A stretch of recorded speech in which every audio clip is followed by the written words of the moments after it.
तो आप बड़ा अच्छा बोलते हैं, बहुत बढ़िया बोलते हैं, पर आपने अभी कहा कि इतिहास में जो पढ़ाया गया है वो सब किसी एजेंडा के तहत पढ़ाया गया है। तो इतिहास का कौन सा ऐसा हिस्सा है उन पाठ्यक्रमों में, उन पुस्तकों में जो आपको लगता है गलत तरीके से दर्शाया गया और आजकल आप इसकी बात भी कर रहे हैं? बहुत सारे। मैं कहाँ से बात शुरू करूंगा विवेक जी। लेकिन एक बात आपने कभी, इन जनरल आपने कभी सोचा है कि ऐसा क्यों है कि आपको औरंगजेब की 7 पीढ़ियां मालूम है? आपको पता है औरंगजेब किसका बेटा था, उसका बाप किसका बेटा था। बाबर से आप शुरू होते हैं तो आपको पता चलता है कि यहाँ बाबर था, फिर हुमायूं आया, फिर अकबर आया, शाहजहां आया, औरंगजेब आया, शाह आलम आया, आपको बहादुर शाह जफर तक पूरी हिस्ट्री पता है। मैं आपसे पूछूं अगर कि पृथ्वीराज चौहान के पिताजी का नाम क्या था, एक तो बता दें मुझे, आप एक जनरेशन तो बता दें। महाराणा प्रताप के पिताजी का नाम बता दें। मुश्किल होता है। आप तो खैर बहुत पढ़े लिखे इंसान हैं, मैं आपसे मेरा मतलब है एक आम इंसान, एक जनरल, जो लोग मुझे सुन रहे हैं इस वक्त ऑडियंस। तो क्या वजह थी कि हमारी स्पाइन, हमारी बैकबोन कभी सीधी नहीं होने दी गई? हमें बार बार ये क्यों पढ़ाया गया, बार बार पढ़ाया गया कि भाई आप तो एक गुलाम कौम रहे हैं शुरू से। जिसने भी, जो भी आया, पोर्टुगीज आए उन्होंने आप पे राज किया, फ्रांसीसी आए उन्होंने आप पे राज किया, अंग्रेज आए उन्होंने आप पे हुकूमत की, मुगल आए उन्होंने आप पे हुकूमत की। अरे, और कभी आप देखें कि ये जो हुकूमतें थी इनका सच क्या था? मेहरौली से यमुना तक को आप मुगल हुकूमत कहते हैं। यहां राजस्थान की तरफ महाराणा प्रताप घुसने नहीं दे रहे थे। आगे आप देखें तो इधर मराठों का पूरा एकदम उनकी वीरता के नगाड़े बज रहे थे महाराष्ट्र की तरफ। उड़ीसा में अहोम राजाओं का शासन था। आप और आगे चले जाएं, आप साउथ में देखें, साउथ में कभी आप पेनिट्रेट ही नहीं कर पाए। आप पे ना ये आरोप लगता है कभी कभी कि आप रोमांटिक सॉन्ग्स लिखने वाले व्यक्ति इस समय इतिहास का एक्सपर्ट हो गया है। चंद्रशेखर आजाद को अब इस समय जनेऊधारी चंद्रशेखर आजाद तिवारी कहा आपने।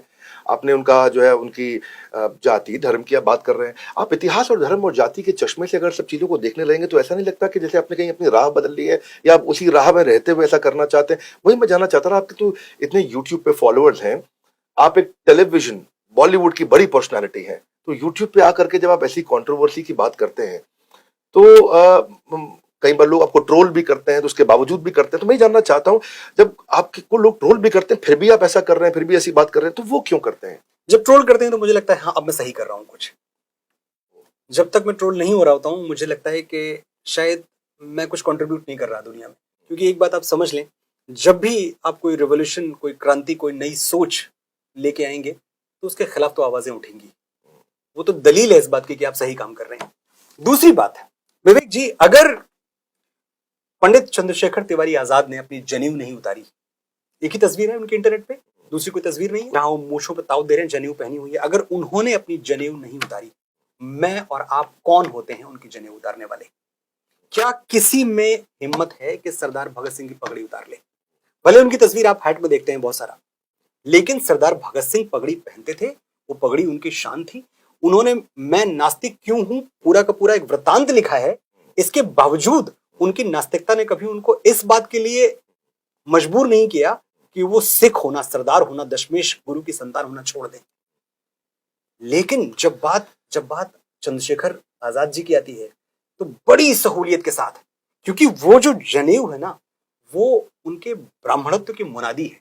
वो ये बताती है कि कुल, वंश, परंपरा, खानदान आपकी कौटिल्य से जुड़ती है, आपके तार वहां से जुड़ते हैं, वहां से चल आ रहा है।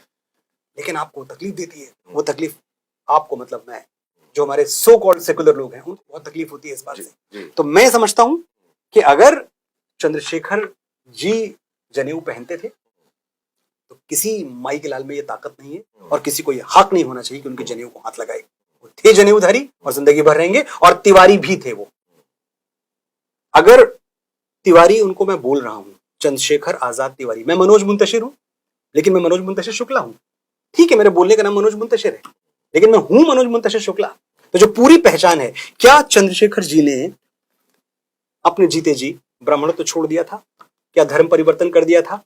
क्या अपने माता पिता से रिश्ता तोड़ दिया था? क्या बोला था कि आप मेरे पिता नहीं हो, आप, ये मेरा गांव नहीं है, ये मेरा खानदान नहीं है, कोई परिवार नहीं है? ऐसी कौन सी घटना है मुझे बताई जाए कि भाई उन्होंने सब कुछ त्याग दिया था एक दिन जाके? जब उन्होंने नहीं त्यागा था तो मुझे और आपको तो ये हक नहीं है कि हम उनसे उनकी पहचान छीन लें। ये मेरे को आप में एक खास बात लगती है कि आप में कोई भय नहीं है किसी प्रकार का, अपनी बात को खुल के रखते हैं आप।